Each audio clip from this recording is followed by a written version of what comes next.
The wind came first, the way it always did before something broke. It rolled across the plains in a low, steady hush, bending the dry grass flat and pulling the brim of John Marston's hat down low across his eyes. He did not flinch. He had ridden into too many storms in his life to fear another one. The horse beneath him shifted, ears flicking back, sensing what men sometimes missed. John patted its neck, slow and certain, the way a father calms a frightened child. "Easy now," he murmured, "easy." Behind him, the sun was bleeding out across the western horizon, painting the clouds the color of struck iron. Somewhere far away, a coyote called once and then went silent, as if even it understood that this evening was not meant for living things. John had spent the better part of a year chasing the idea of peace. A small ranch, a wife who still loved him despite everything, a boy growing tall enough to look him in the eye. And now, after all the blood, all the names buried under cold dirt, all the promises he had made to men who could no longer hear them, peace felt close enough to touch. But peace, in John Marston's experience, was a thing that walked beside men only briefly before slipping away into the dark. The first rumble of thunder rolled across the open country like a freight train made of stone. The clouds above twisted, stacking themselves into shapes the sky was never meant to hold. Lightning split the air, not in sharp white forks but in long crawling veins of red and violet, the color of an old wound reopened. John drew rein. His horse stamped, snorted, tossed its head. He had seen prairie storms turn cattle into ghosts and turn good men into corpses, but he had never seen a sky look at him the way this one did, like it knew his name. A second bolt struck the earth ahead of him, no more than 30 yards out. The ground there did not blacken. It opened. A crack of light, jagged and impossibly bright, tore itself across the dirt, and the air around it bent the way heat bends above a stove. John's horse reared. He fought to hold it. The light grew, deepened, became a wound in the world itself, and from somewhere on the other side of that wound came a sound that was not thunder. It was a long, low breathing, as if something vast had just inhaled and was waiting to exhale across him. He did not have time to choose. The horse bolted forward, panicked beyond reason, and the rift swallowed them both. There was no falling. There was only darkness, and then the cold slap of pavement against his shoulder. John opened his eyes to a sky he did not recognize. It was the same blue, the same drifting clouds, but the world beneath it was wrong. He lay on his side at the edge of a long, flat ribbon of black stone that stretched in both directions until it disappeared. Strange machines sat along its edges, half buried in weeds, their metal skins faded by years of rain. Some had 4 wheels. Some had crumpled noses where they had struck one another and never been moved. He sat up slowly, hand drifting to his revolver out of pure habit, and looked for any sign of a town. There was none. No smoke, no bells, no distant voices. Only wind and the sound of his own breathing. He whistled for his horse. To his quiet relief, the animal limped out from behind one of the rusted carriages, ears pinned, eyes wide. John ran a gloved hand down its flank, checking for wounds, and found none. Whatever had brought them here had been kinder to flesh than to reason. Then the silence broke. A figure was rising from the ditch beside the road. A man by the shape of him, though something in the way he moved said otherwise. His shirt was stained dark. His jaw hung loose. He staggered up the embankment with the careless rhythm of a drunk who had forgotten how legs were supposed to work. And when he saw John, he made a sound that was not a word. John drew his revolver. "Stay back, mister," he said quietly. The man kept coming. John fired once clean through the chest. The man stumbled, then kept walking. John's breath caught. He fired again, this time into the shoulder. The body jerked. The legs did not stop. Behind the first, another shape was climbing out of the ditch. And another. By the time John counted 10, he had already swung up into the saddle. He spurred the horse hard, riding straight through the staggering dead. And as the wind tore past his face, John Marston understood, in the cold, quiet way that men understand bad news, that the frontier he had known was gone, and whatever country this was, it had no laws left worth trusting. A man who has lived rough his whole life knows the shape of a day before the day arrives. John Marston woke before the sun the way he always had, and lay still for a long moment listening to the world. He heard wind moving through broken windows. He heard the slow drip of water from a rusted gutter. He heard, far off, the dragging shuffle of something that no longer needed to sleep. He did not flinch. He sat up, pulled on his boots, and took stock. In the days since the rift had thrown him here, John had learned the rhythms of this strange country quickly. The dead were slow, but they were patient, and patience was its own kind of danger. The living were faster, but they were brittle in ways that surprised him. He had seen grown men weep over empty cans. He had seen women clutch broken telephones to their ears as if the things might still speak. Whatever world this had been before the dead rose, it had built its people soft, and the softness had killed more of them than any bite. John was not soft. He had grown up on hardtack and cold creek water. He had skinned his own kills since he was tall enough to hold a knife. He had slept in barns and caves in the lee of dead horses when the snow came down. While the survivors of this world fumbled with locks and lighters, John built a small fire from dry brush, set snares for whatever small creature still moved through the brambles, and rode out at dawn to scavenge what the dead no longer needed.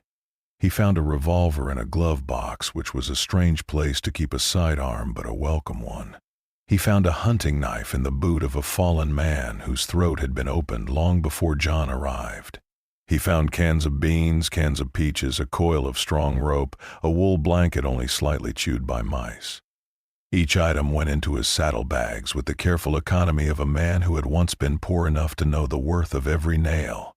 It was on the fourth morning that he heard the screaming. A farmhouse stood at the end of a long dirt track, its white paint peeling in the heat.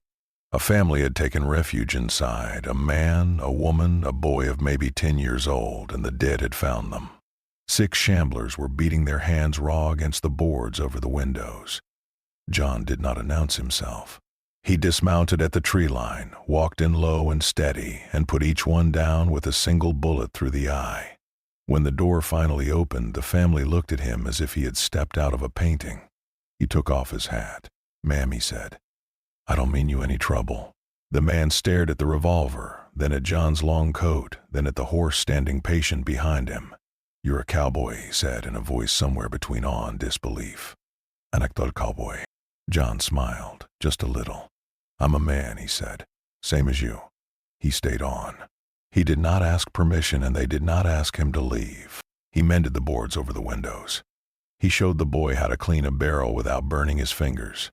He spoke softly to the woman about her vegetable garden, which she had given up on, and which he gently coaxed back to life with the patience of a man who had buried his own crops more than once. When walkers came across the fields, John stood on the porch with his rifle and dropped them clean, 1 shot apiece, the way his father had taught him to shoot grouse on the wing. When 2 bandits rode up on stolen bicycles and demanded the family stores, John stepped into the yard, hat low, hands loose at his sides, and said only, "Ride on." They looked at his eyes. They rode on. That night the boy asked him if he was a hero. John laughed, quiet and tired, and shook his head. "Just an old hand," he said. But inside, where no one could see, he noticed something colder than walkers. He noticed that decency had died here faster than civilization, and that troubled him more than any corpse on the road.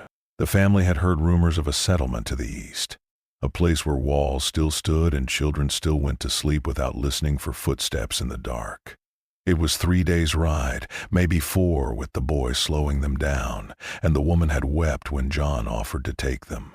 The man had only nodded once, the way men nod when their pride has finally given up the argument with their fear. They left at first light. John rode point on his horse. The family followed in a small pickup truck the man had nursed back to life with siphoned fuel and stubborn prayer. The road unspooled before them, cracked and weed-veined, lined with the wreckage of a world that had ended in traffic. John did not press the horse. He let it walk, ears forward, and he watched the tree line the way a hawk watches a meadow. They had not gone 20 miles before the world reminded him what it was. A child stood alone in the middle of the road. A girl, maybe 7, her dress filthy, her hair matted, her hands held out as if begging for water.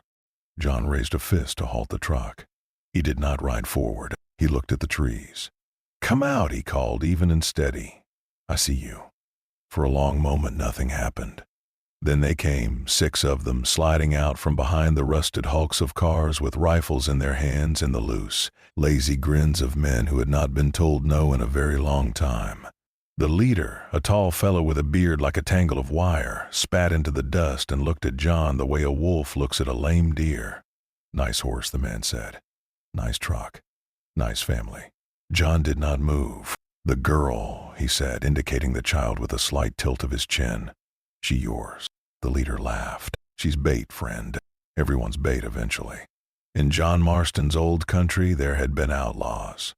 He had ridden with some, ridden against others, and buried more than he cared to count. But even the worst of them, even Dutch in his maddest hours, even Micah at his most poisonous, had drawn lines somewhere. A line at children. A line at women in their own homes. A line at men who had laid down their guns.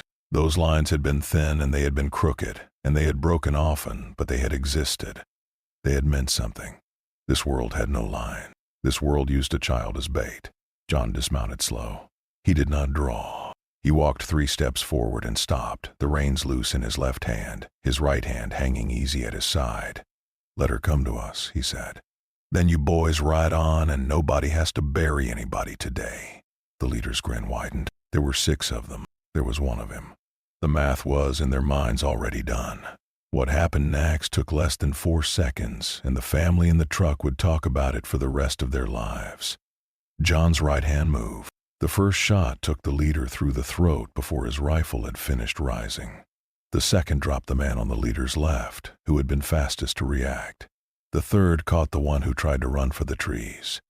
By the time the 4th round was in the air, John was already moving sideways, putting the horse between himself and the last 2 muzzle flashes, and when he came around the other side, his revolver spoke twice more, calm as a clock.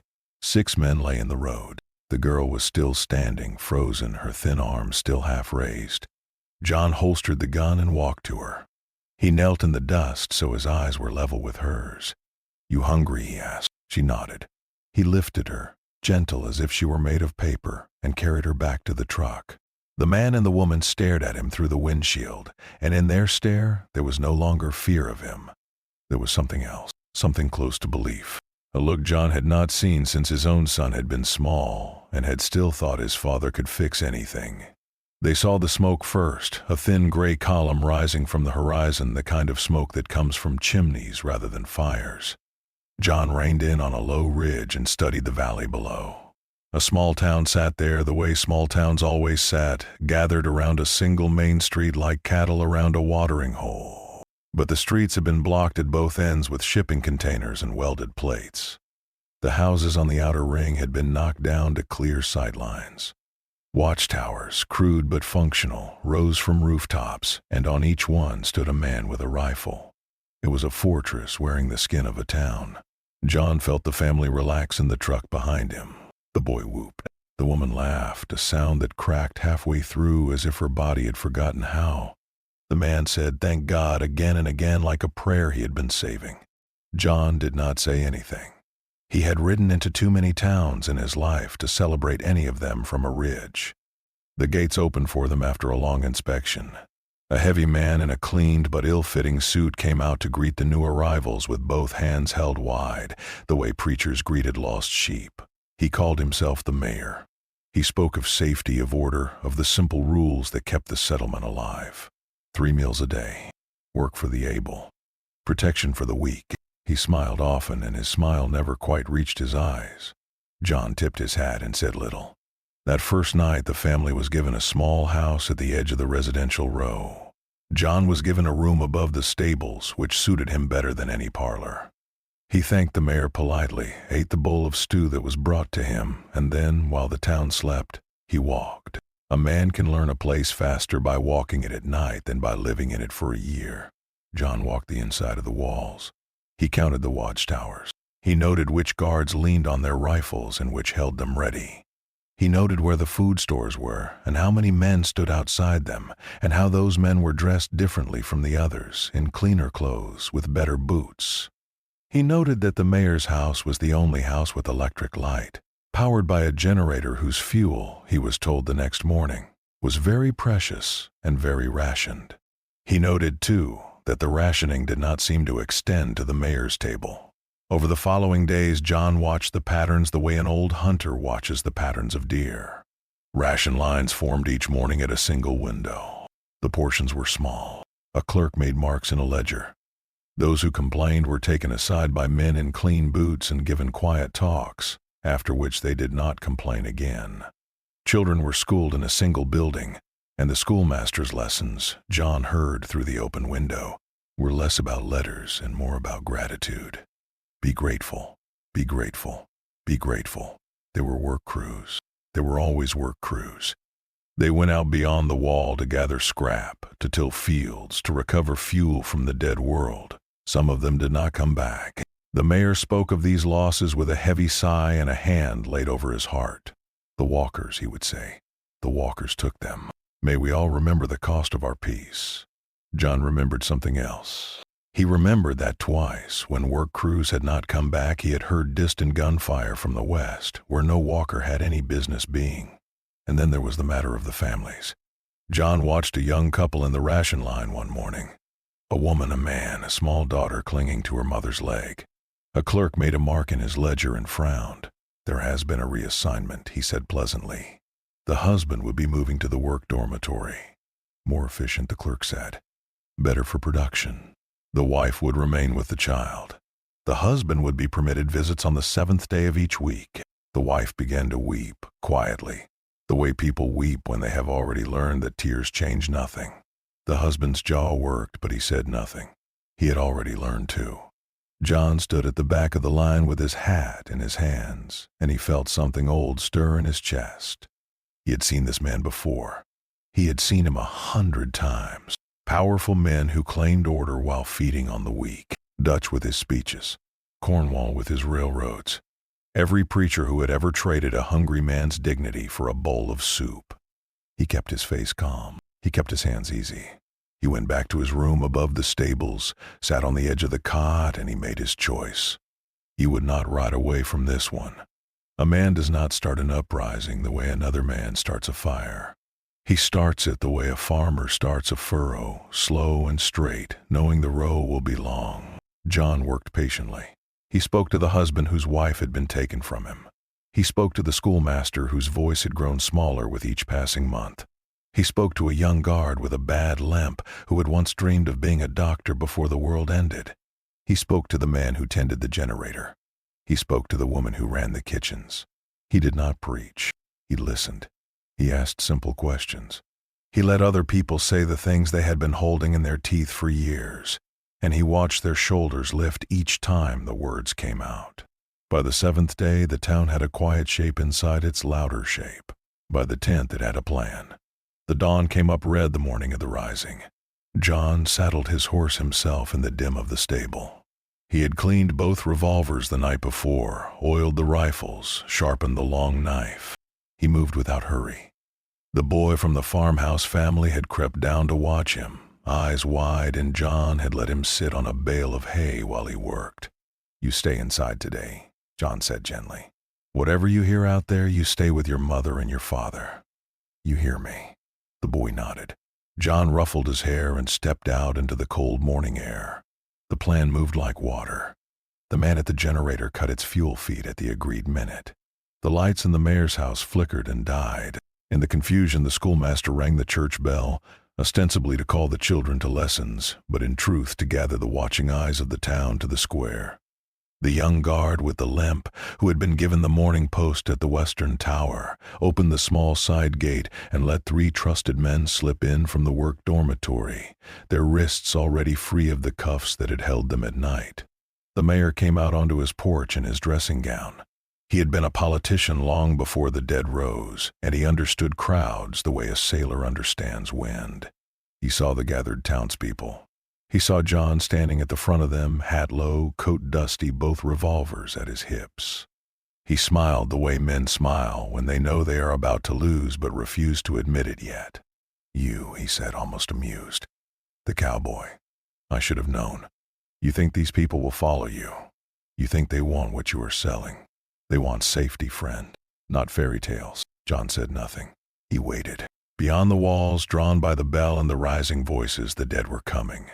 They always came. That was the only certainty in this country. A low moan was already rolling across the fields, a sound like wind through a graveyard, and the watchtowers were beginning to shout warnings. The mayor looked at the crowd. He looked at his clean-booted men who had drifted out from the food stores with their rifles ready, but not yet raised. He saw in the faces of the townspeople that the math had changed. He drew himself up. "A duel, then," he said. "Old-fashioned, isn't it? A simple draw. If I fall, the town is yours. If you fall, these good people return to their work, and we forget this nonsense."